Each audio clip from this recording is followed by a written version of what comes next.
Movie के start में हमें दो भाइयों को दिखाया जाता है, जिनमें से छोटे का नाम नेथन था, जिसको प्यार से नेट कहा करते थे। वो दोनों भाई चोरी छुपकर एक म्यूजियम में जाते हैं और वहाँ जाकर एक मैप चुराने की कोशिश करते हैं, पर तभी वहाँ पर दो पुलिस ऑफिसर्स आ जाते हैं और वो उन दोनों भाइयों को पकड़कर एक ऑर्फन हाउस में ले जाते हैं। दरअसल इन दोनों के पेरेंट्स नहीं थे और वो दोनों शुरू से ही ऑर्फन में रहा करते थे और नेट के बड़े भाई ने इस मैप को चुराने की बहुत बार कोशिश की थी, क्योंकि नेट और उसका भाई पायरेट्स के खानदान से बिलोंग करते थे और वो जो मैप था उसमें बहुत बड़े खजाने का राज छुपा हुआ था।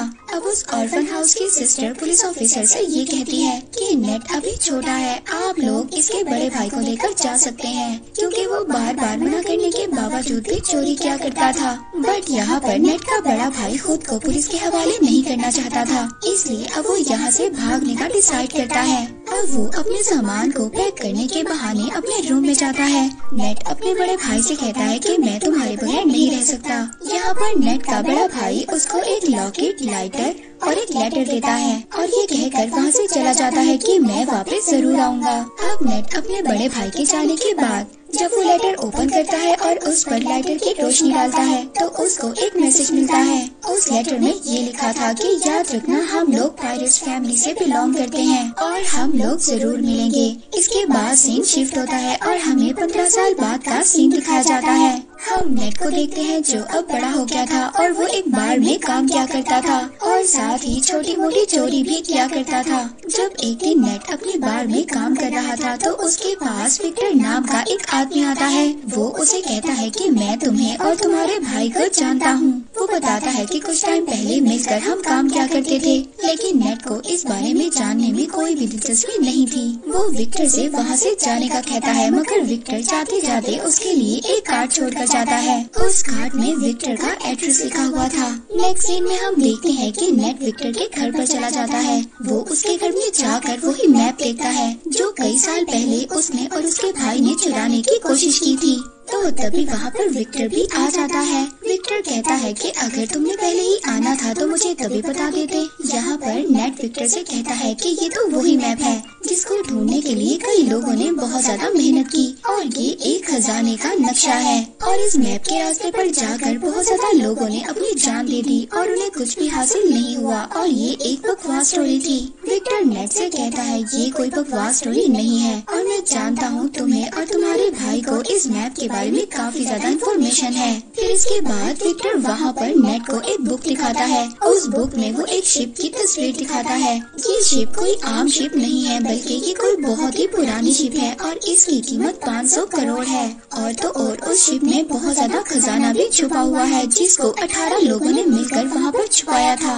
अब जब नेट को इस खजाने के बारे में इतनी ज्यादा इन्फॉर्मेशन थी तो विक्टर उसको कैसे जाने दे सकता था और अब वो उसे अपने साथ काम करने की ऑफर करता है, लेकिन नेट उसकी ऑफर को रिजेक्ट कर देता है। तो विक्टर उससे कहता है कि अगर तुम मेरा साथ दोगे तो तुम्हें तुम्हारा बड़ा भाई भी मिल सकता है। नेट घर जाता है और घर जाकर अपने बड़े भाई की चीजों को देखने लगता है और इसके बाद वो विक्टर के साथ काम करने के लिए एग्री हो जाता है। अगली सुबह हम देखते हैं नेट विक्टर को एक क्रॉस का साइन दिखाता है। वो कहता है कि ये कोई क्रॉस का साइन नहीं है, बल्कि उस खजाने तक पहुंचने की चाबी है। जिस पर विक्टर कहता है कि इसमें से एक चाबी तो मेरे पास है और दूसरी चाबी हमें जल्दी चुरानी होगी। विक्टर नेट को बताता है कि इसके साथ की दूसरी चाबी एक ऑक्शन कंपनी में है और बहुत जल्दी वो उस चाबी को नीलाम करने वाले हैं और जल्दी हमें उस चाबी को वहाँ से चुराना होगा। अब विक्टर उस कंपनी में जाकर उस चाबी को चुरा लेता है। उस चाबी को चुरा कर जब वो वहाँ से आ रहा था तभी वहाँ पर एक लड़की आती है जिसका नाम ब्रैड था और वो विक्टर के गले पर नाइफ रखकर कहती है कि ये चाबी मुझे दे दो और ये सब कुछ वो अपने बॉस के कहने पर कर रही थी और ये लड़की विक्टर की पुरानी दुश्मन भी थी। अब जब वो दोनों उस चाबी के लिए फाइट कर ही रहे थे तभी वहाँ पर कुछ गार्ड्स आ जाते हैं। विक्टर उन गार्ड्स का फायदा उठाता है और वहाँ से चाबी लेकर निकलने में कामयाब हो जाता है। अब चाबी को लेते ही सार विक्टर नेट को लेकर बार्सिलोना जाता है। वहाँ पर उनको फ्रेजर नाम नाम की एक लड़की मिलती है। फ्रेजर विक्टर को पहले से ही जानती थी, मगर वो नेट को नहीं जानती थी। फ्रेजर विक्टर से पूछती है कि ये कौन है, तो विक्टर फ्रेजर से कहता है कि ये तो मेरा पुराना दोस्त है। यहाँ पर नेट को पता चलता है वो दूसरी चाबी विक्टर के पास नहीं बल्कि फ्रेजर के पास है। तो नेट विक्टर से कहता है कि तुमने मुझसे झूठ क्यों बोला। फ्रेजर कहती है कि शायद तुम इसके बारे में सही तरह से नहीं जानते। अब जब वो दोनों आपस में बहस कर ही रहे होते हैं, तभी वहाँ से फ्रेजर वो चाबी लेकर वहाँ से भाग जाती है। नेट फ्रेजर के पीछे भाग रहा था और फ्रेजर आगे आगे थी। फ्रेजर अपनी कार में बैठकर वहाँ से निकलने की कोशिश करती है, मगर नेट उसकी गाड़ी के आगे आ जाता है। तो वहाँ पर विक्टर भी आ जाता है। वो फ्रेजर से कहता है कि अगर तुम्हें सारा खजाना चाहिए तो ले लो, मगर ये तुम नहीं जानती कि ये चाबी कहाँ और किस वक्त लगेगी, और इन सब के बारे में सिर्फ नेट को ही पता है। ये बात सुनने के बाद फ्रेजर उन दोनों के साथ काम करने के लिए तैयार हो जाती है। नेट उन लोगों को बताता है कि बहुत सालों पहले उन 18 लोगों ने उस खजाने को चर्च में छुपाया था। अब वो तीनों चर्च में पहुंच जाते हैं। वहां पर पहुंचने के बाद नेट अपने भाई के दिए हुए कार्ड्स को पढ़ने लगता है, जिससे उसे ये बात कंफर्म हो जाती है कि वो सही लोकेशन पर है। अब वो तीनों चोरी छुपकर चर्च के बेसमेंट में पहुंच जाते हैं। वहां पर उनको चाबी लगाने की जगह भी मिल जाती है। वो चाबी की जगह एक स्टैचू के नीचे थी। अब यहाँ पर इनको ये बात नहीं पता थी कि चाबी को किस साइड पर घुमाना है। विक्टर बुक में पढ़ता है और कहता है कि दोनों चाबियों को क्लॉकवाइज घुमाना है। ऐसा करते ही उस स्टैचू में से कुछ एरोस निकलने लगते हैं, मगर उन तीनों में से किसी को भी कोई नुकसान नहीं होता। इसके बाद दोबारा से रिस्क लेते हुए नेट और फ्रेजर चाबियों को एंटी क्लॉकवाइज घुमाते हैं, जिसके बाद स्टैचू के पीछे से रास्ता निकल आता है। वो रास्ता एक गुफा से होकर जा रहा था। फिर नेट यहाँ पर विक्टर से कहता है कि हमें इस रास्ते से गुजरकर एक रास्ते से नहीं बल्कि दो अलग अलग रास्तों से जाना होगा। वो कहता है कि मैं और फ्रेजर एक रास्ते से जाएंगे और तुम अलग रास्ते से जाना। इसके बाद नेट और विक्टर अपने फोन को जीपीएस के साथ कनेक्ट कर लेते हैं। अब नेट और फ्रेजर एक रास्ते से जाते हैं, जबकि विक्टर दूसरे रास्ते से जाता है। उस गुफा के रास्ते से जाते जाते नेट और फ्रेजर एक बार में पहुँच जाते हैं।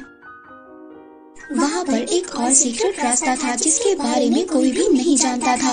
वो लोग उस रास्ते पर जाते इससे पहले वहाँ पर कुछ लोग उन पर अटैक कर देते हैं। नेट वहाँ पर उस आदमी को रोकने के लिए फाइट करता है और फ्रेजर उस रास्ते को ओपन करने की कोशिश करती है। उस दरवाजे के ओपन होते ही नेट और फ्रेजर उस रास्ते से भाग जाते हैं। अंदर जाने के बाद अब उन लोगों को तीसरा दरवाजा नजर आता है जो उसी क्रॉस वाली चाबी से खुल सकता था। फ्रेजर उस दरवाजे को खोलने की जैसे ही कोशिश करती है तो वहाँ पर पानी भरना शुरू हो जाता है, क्योंकि उस दरवाजे को खोलने के लिए दूसरे दरवाजे पर चाबी लगाकर पहले उसे खोलना होगा, जिसको विक्टर ही खोल सकता था। विक्टर दूसरी साइड वाले दरवाजे को खोलने की कोशिश कर रहा था, पर तभी वहाँ पर वही लड़की आ जाती है जिसने पहले भी विक्टर पर अटैक किया था और उन दोनों में जबरदस्त फाइट होने लगती है। दूसरी तरफ नेट और फ्रेजर पानी में फंस गए थे और वहाँ पर बेहोश होने वाले थे। विक्टर उस लड़की को मारकर बेहोश कर देता है और जल्दी से उस दरवाजे में चाबी को लगा देता है। इसके बाद नेट और फ्रेजर बच जाते हैं और सेफली उस दरवाजे से बाहर आ जाते हैं।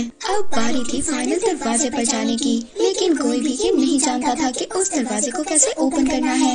विक्टर बाहर खड़ा एक होल में से उन दोनों को देख रहा था, पर तभी वहाँ पर नेट अपना दिमाग इस्तेमाल करता है। वो फ्रेजर से कहता है कि जाओ और विक्टर से दूसरी चाबी लेकर आओ, लेकिन विक्टर उन दोनों पर ट्रस्ट नहीं करता और दूसरी चाबी देने से इनकार कर देता है। लेकिन थोड़ी ही देर बाद विक्टर उस चाबी को दे देता है क्योंकि उसके पास कोई और ऑप्शन नहीं था। नेट देखता है कि उस दरवाजे पर एक सिंबल बना हुआ था। नेट जब उन दोनों कीज को मर्ज करता है तो वही सिंबल बन जाता है जो उस दरवाजे पर बना हुआ था, जिसकी वजह से वो लोग अब उस दरवाजे को भी खोल लेते हैं। जब वो उस दरवाजे के अंदर एंटर होते हैं तो एंटर होते ही उन्हें 3 बड़े बड़े पॉट दिखाई देते हैं। दूसरी तरफ विक्टर नेट से बार बार पूछ रहा था कि खजाना मिला या नहीं। नेट फ्रेजर को ऊपर करता है ये देखने के लिए कि उन पॉट्स में क्या है। फ्रेजर जब देखती है तो उन पॉट्स में तो बहुत सारा नमक था। इसका मतलब ये था कि यहाँ पर कोई भी खजाना नहीं था। तभी वो तीनों पॉट्स अचानक से टूट जाते हैं। वो वो देखते हैं कि उनमें से एक मैप निकलता है और यही मैप ही उस खजाने तक जाने का रियल मैप था। अब जब नेट मैप को देख रहा था तभी फ्रेजर उस पर गन पॉइंट कर देती है। वो कहती है कि तुम्हें क्या लगता है विक्टर ने तुम्हें सब कुछ सच बताया है? वो गन को नेट के सर पर मारती है और उसको मारकर बेहोश कर देती है। उस मैप को लेकर वहाँ से चली जाती है और जाते जाते उन कीज को भी ले जाती है। इसके बाद विक्टर नेट के पास आता है। वो देखता है कि नेट बेहोश है। जब नेट को होश आता है तो उन दोनों को पता चलता है कि फ्रेजर उनको धोखा देकर भाग चुकी है। नेट को जब होश आता है तो वो विक्टर से पूछता है कि मेरा भाई कहाँ पर है और तुमने मुझसे क्या छुपाया है? अब विक्टर उसको बताता है कि मैं और तुम्हारा भाई बहुत साल पहले खजाना ढूंढने के लिए निकले थे, जिसके लिए हमें एक बुक को चुराना था, मगर हमने उस बुक को तो चुरा लिया। इसके बाद जब हम वापस आने लगे तो मोरकाडा के लोगों ने हम पर फायर कर दिया। उस फायरिंग में तुम्हारे भाई को एक बुलेट लगी जिसकी वजह से उसकी डेथ हो गई। ये सुनकर नेट बहुत ज्यादा इमोशनल हो जाता है। वो रोने लगता है। वो विक्टर से कहता है कि तुमने मेरे भाई को मरने के लिए छोड़ दिया था और अब तुम दोबारा से उस खजाने तक पहुंचने के लिए मेरा इस्तेमाल कर रहे हो। तो विक्टर कहता है कि ठीक है, मैंने झूठ बोला, मगर तुम्हारा भाई भी यही चाहता था कि उसके मरने के बाद तुम उसके ड्रीम को पूरा करो। नेट विक्टर से कहता है कि ठीक है, मैं उस खजाने तक अपने भाई के लिए जरूर जाऊंगा। इसके बाद हम दोनों के रास्ते अलग अलग होंगे।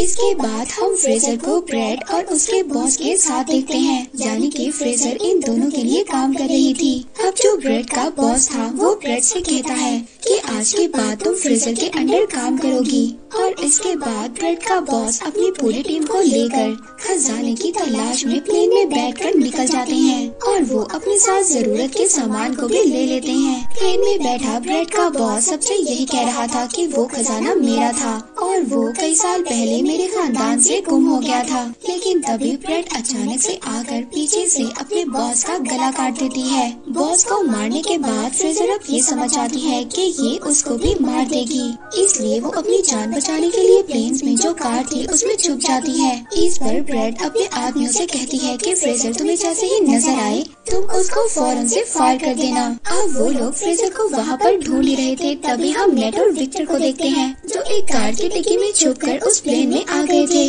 अब जब वो सभी लोग फ्रेजर को ढूंढ रहे थे, इस बात का फायदा उठाकर नेट और विक्टर उस मैप को चुरा लेते हैं। इसके बाद ब्रेड और फ्रेजर में भी फायरिंग स्टार्ट हो जाती है। वो एक दूसरे पर फायर कर रही होती हैं। विक्टर नेट से कहता है कि हमें मैप मिल चुका है, इसलिए हमें जल्दी से पैराशूट लेकर यहाँ से जाना होगा। यहाँ पर विक्टर पैराशूट लेकर जंप मार देता है, मगर नेट वहीं पर रुक जाता है और ब्रेड से कहता है कि तुमने मेरे भाई को मारा था। वो वहाँ की सभी कार्गो को पैराशूट से अटैच कर खोल देता है, जिससे कि प्लेन का सारा सामान बाहर गिरने लगता है। वहाँ पर ब्रेड के लोग नेट और विक्टर पर फायर करने लगते हैं। तभी वहाँ पर नेट का पाँव कार्गो में लगी बेल्ट में फंस जाता है और वो उस सामान के साथ ही बाहर हवा में उड़ने लगता है। लेकिन वो बहुत ज्यादा कोशिश करने के बाद दोबारा से प्लेन में आ जाता है। तभी वहाँ पर फ्रेजर एक बड़ी सी कार को लेकर प्लेन से जंप करने वाली थी। वहाँ पर नेट भी खड़ा था। अब कार के साथ दोबारा से नेट भी नीचे गिर जाता है। अब जब वो दोनों नीचे गिर रहे थे तभी फ्रेजर नेट से कहती है कि जल्दी से पैराशूट खोलो, लेकिन यहाँ पर तो नेट ने कोई पैराशूट लिया ही नहीं था। अब वो दोनों हवा में ही उड़ रहे थे, मगर तभी जल्दी से नेट एक कार्गो के पैराशूट को ओपन करता है और वो दोनों उस कार्गो पर चले जाते हैं। उस पैराशूट पर जाने के बाद वो दोनों समुद्र पर लैंड करते हैं। अब वो लोग एक बीच पर पहुंच गए थे। वहाँ पर पहुंचने के बाद वो एक होटल में स्टे करते हैं। उस होटल में जाने के बाद वो दोनों मैप को समझने की कोशिश करते हैं, लेकिन यहाँ पर फ्रेजर को तो कुछ भी समझ नहीं आती और वो आराम से जाकर सो जाती है। लेकिन नेट यहाँ पर पूरी रात मेहनत करता है और उस मैप को समझ लेता है और कुछ नोट्स भी बना लेता है। जब सुबह फ्रेजर उठती है तो वो देखती है कि नेट ने मैप को समझकर नोट्स भी बना लिए हैं और वो यहाँ पर दोबारा से चालाकी दिखाती है। वो उस नोट को लेकर खजाने के लिए निकल जाती है। नेट जब सुबह उठता है तो वो देखता है कि वहाँ से नोट गायब है और ये देखकर वो मुस्कुराने लगता है। दरअसल नेट ने उस नोट पर गलत लोकेशन को मेंशन किया था और जो रियल लोकेशन थी वो नेट के पास ही थी। नेक्स्ट सीन में हम देखते हैं कि नेट एक बोट में उस लोकेशन पर पहुंच जाता है जो एक आइलैंड की गुफा में था। वहीं पर दूसरी तरफ ब्रेड ने भी नेट पर नजर रखी हुई थी। वहीं पर नेट पानी में जंप कर स्विम कर उस गुफा तक पहुंच जाता है, जहां पर वो दो बहुत बड़ी बड़ी शिप्स को देखता है, जिसको ढूंढते हुए न जाने कितने लोगों ने अपनी जान को गंवाया था।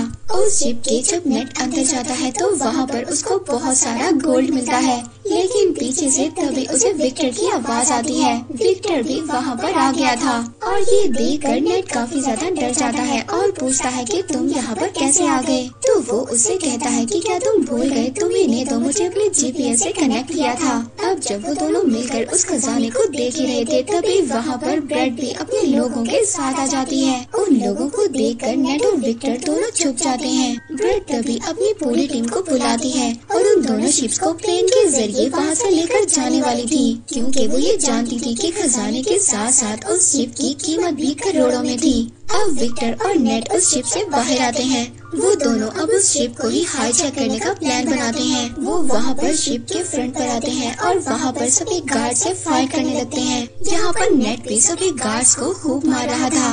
वो गार्ड्स को पानी में नीचे फेंक देते हैं। अब एक एक गार्ड को मारने के बाद वो प्लेन को हाईजैक कर लेते हैं। ब्रेड जब ये देखती है तो वो गुस्से में आ जाती है। वो दूसरे शिप से उन लोगों पर अटैक करवाती है। विक्टर ब्रेड और उसके लोगों से बचने के लिए हेलीकॉप्टर को तेजी से उड़ा रहा था, मगर यहाँ पर ब्रेड तो उसके पीछे ही पड़ गई थी। इसके बाद ब्रेड के लोग नेट के शिप पर आ जाते हैं। वो सभी लोग नेट से फाइट कर रहे थे, पर तभी ब्रेड सामने से आकर नेट के शिप से टकराने ही वाली थी। नेट पुराने कैनन से ब्रेड के हेलीकॉप्टर पर अटैक कर देता है, जिससे उसका हेलीकॉप्टर डिस्ट्रॉय हो जाता है और तभी उसका शिप भी एक पहाड़ी से टकराता है और पूरी तरह से डिस्ट्रॉय हो जाता है। मगर ब्रेड वहाँ से बच जाती है और अब वो नेट के शिप पर जंप करती है। वो नेट से कहती है कि जो मेरा नहीं हो सकता वो किसी का भी नहीं हो सकता, और इतना बोलकर वो शिप के एंकर को समंदर में फेंक देती है, जिसकी वजह से शिप और हेलीकॉप्टर आगे नहीं बढ़ पाते और विक्टर का सोने से भरा हुआ बैग भी नीचे गिरने लगता है। वो अपने हेलीकॉप्टर को ऑटो पायलट कर उस बैग को बचाने जाता है। उधर नीचे शिप पर ब्रेड और नेट की आपस में फाइट हो रही थी। नेट अब किसी तरह से बचते बचाते हेलीकॉप्टर पर चढ़ने की कोशिश करता है और उसके पीछे ब्रेड भी आ रही थी। विक्टर यहाँ पर गोल्ड से भरे हुए बैग को सेक्रीफाइस कर देता है। वो ब्रेड पर देकर मारता है, जिसके बाद ब्रेड पानी में जाकर गिरती है। लेकिन तभी वो शिप जो हेलीकॉप्टर से लटक रही थी उसकी रस्सी भी टूट जाती है। अब नेट को तो विक्टर किसी तरह से ऊपर खींच लेता है, लेकिन वो पूरी की पूरी शिप ब्रेड के ऊपर गिर जाती है, जिसकी वजह से अब उसकी डेथ हो जाती है और वो शिप वहीं पर टूटकर तैरने लगती है। नेट विक्टर से कहता है कि हम ये गोल्ड अभी भी हासिल कर सकते हैं, लेकिन विक्टर उसको मना कर देता है। वो कहता है कि अब ये सारा सोना गवर्नमेंट का हो चुका है और वो लोग उसे लेने के लिए आ रहे हैं। जिसके बाद विक्टर दुखी होकर हेलीकॉप्टर चलाने लगता है। तो नेट उससे कहता है कि दुखी मत हो, और फिर वो एक एक कर गोल्ड को अपनी पॉकेट से निकालने लगता है और वो दोनों खुशी खुशी जाने लगते हैं। मूवी के लास्ट में हम देखते हैं कि एक मोटर बोट नेट और विक्टर का पीछा कर रही है, जो कि कोई और नहीं बल्कि फ्रेजर ही थी, जिसको नेट ने बेवकूफ बना दिया था। हम देखते हैं कि नेट का भाई अभी भी जिंदा था, जो कि एक जेल में बंद था। और इसी के साथ ये मूवी यहीं पर एंड हो जाती है।